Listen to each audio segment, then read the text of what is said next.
ನಮ್ಮ ದಿನನಿತ್ಯದ ಗ್ರಾಮರ್ನಲ್ಲಿ ಇವತ್ತು ನಾವು ಪಾಸ್ಟ್ ಕಂಟಿನ್ಯೂಯಸ್ ಟೆನ್ಸ್, ಹಿಂದೆ ನಡೆಯುತ್ತಿದ್ದ ಕೆಲಸ, ಇದನ್ನು ಹೇಗೆ ಹೇಳುವುದಂತ ಕಲಿಯೋಣ.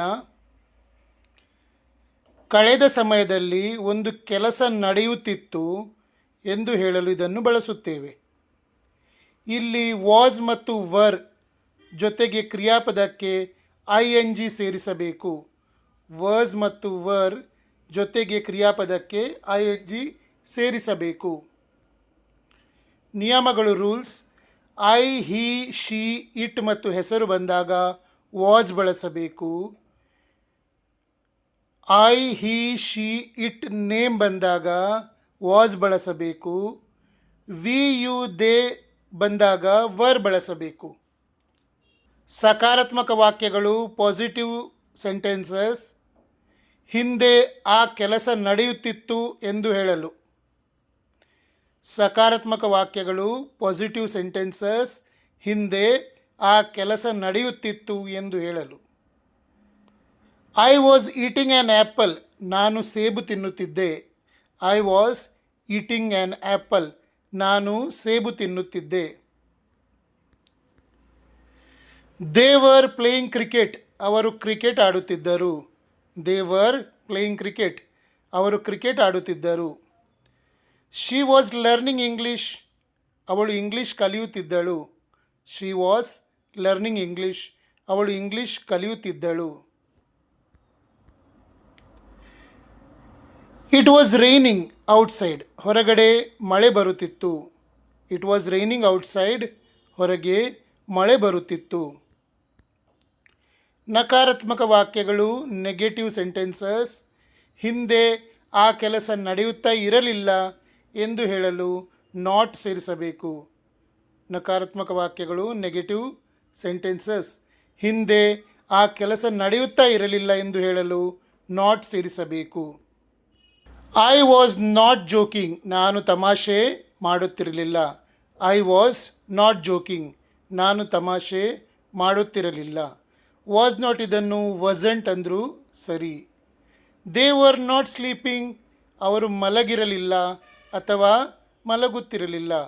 ದೇ ವರ್ ನಾಟ್ ಸ್ಲೀಪಿಂಗ್, ಅವರು ಮಲಗಿರಲಿಲ್ಲ ಅಥವಾ ಮಲಗುತ್ತಿರಲಿಲ್ಲ. ವರ್ ನಾಟ್ ಇದನ್ನು ವರೆಂಟ್ ಅಂದರೂ ಸರಿ. ಹೌದು, ಅಲ್ಲ ಎಂಬ ಉತ್ತರ ಬರುವ ಪ್ರಶ್ನೆಗಳು, ಎಸ್ ನೋ ಕ್ವಶನ್ಸ್. ಇವು ಸಹಾಯಕ ಕ್ರಿಯಾಪದದ ವರ್ಸ್ ವರ್ನಿಂದ ಶುರುವಾಗುತ್ತವೆ. ಅಂದರೆ ವಾಸ್ ವೇರ್ನಿಂದ ಶುರುವಾಗುವ ಪ್ರಶ್ನೆಗಳಿಗೆ ಎಸ್ ನೋ ಕ್ವಶನ್ಸ್ ಅಂತ ಹೇಳ್ತಾರೆ.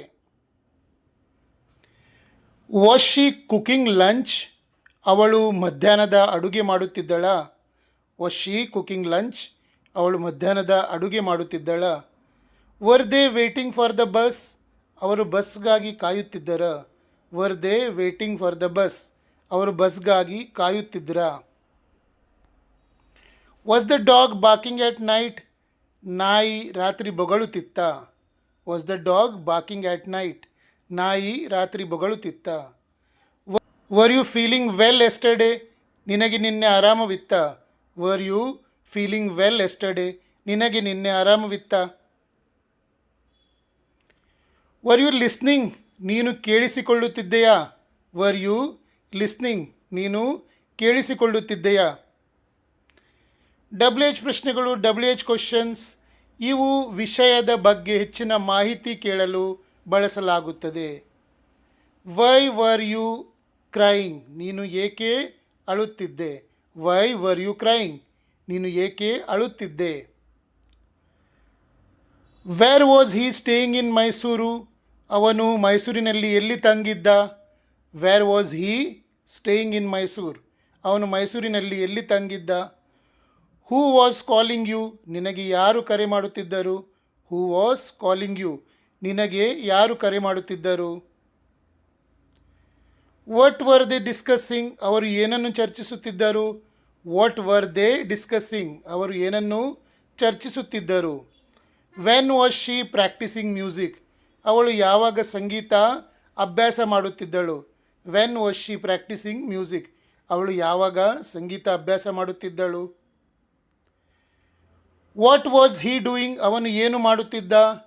ವಾಟ್ ವಾಸ್ ಹೀ ಡೂಯಿಂಗ್, ಅವನು ಏನು ಮಾಡುತ್ತಿದ್ದ. ಯಾರಿಗಾದರೂ ನನ್ನ ಎಲ್ಲ ಕೋರ್ಸಿನ ಕಂಪ್ಲೀಟ್ ಕೋರ್ಸ್ 3 ತಿಂಗಳ ಕೋರ್ಸ್ ಇದೆ, ಡೇ 1 ಡೇ 2 ಡೇ 3 ಇಂದ ಕಲಿಸ್ತೇನೆ. ಅದರ ಕಂಪ್ಲೀಟ್ ವೀಡಿಯೋಗಳನ್ನು ನಿಮಗೆ ವಾಟ್ಸಪ್ಪಲ್ಲಿ ಬೇಕು ಅಂದರೆ 599 ರೂಪಾಯಿ ಸಬ್ಸ್ಕ್ರಿಪ್ಷನ್ ಇದೆ. ಅದು ನನ್ನ ನಂಬರಿಗೆ ನೀವು UPI ಮೂಲಕ ಕಳಿಸಿದರೆ ನಿಮಗೆ ದಿನ ಒಂದು ವಿಡಿಯೋ ಕಳಿಸ್ತೇನೆ. 3 ತಿಂಗಳ ಕೋರ್ಸ್ ಇದ್ದು ಕಂಪ್ಲೀಟ್ ವಿಡಿಯೋ 599 ರುಪೀಸಿಗೆ. ಅದನ್ನು ನೀವು ಕಲಿತು ಸಹ ವಿಡಿಯೋ ನೋಡಿ ಒಂದು ಅರ್ಧ ಗಂಟೆ ದಿನ ಪ್ರಾಕ್ಟೀಸ್ ಮಾಡಿದರೂ ಸಹ ನೀವು ಇಂಗ್ಲೀಷ್ ಮಾತನಾಡಲಿಕ್ಕೆ ಕಲಿಬಹುದು. ನನ್ನ 32 ವರ್ಷಗಳ ಅನುಭವದಿಂದ ಹೇಳ್ತಾ ಇದ್ದೇನೆ. ಯಾಕಂದರೆ ನಾನು ಏನು ಕಲಿಸ್ತಾ ಇದ್ದೇನೋ ಅದು ಕಂಪ್ಲೀಟ್ ಕೋರ್ಸ್ ಕಲಿಸ್ತಾ ಇದ್ದೇನೆ. ಸೊ ನಿಮಗೆ ಅದರಲ್ಲಿ ಏನೂ ಭಯ ಬೇಡ, ಸ್ವಲ್ಪ ಪ್ರಾಕ್ಟೀಸ್ ಮಾಡಬೇಕು. ಅದು ಪ್ರಾಕ್ಟೀಸ್ ಮಾಡಿದರೆ ನಿಮಗೆ ಖಂಡಿತವಾಗಿಯೂ ಇಂಗ್ಲೀಷ್ ಮಾತಾಡಲಿಕ್ಕೆ ಬರ್ತದೆ.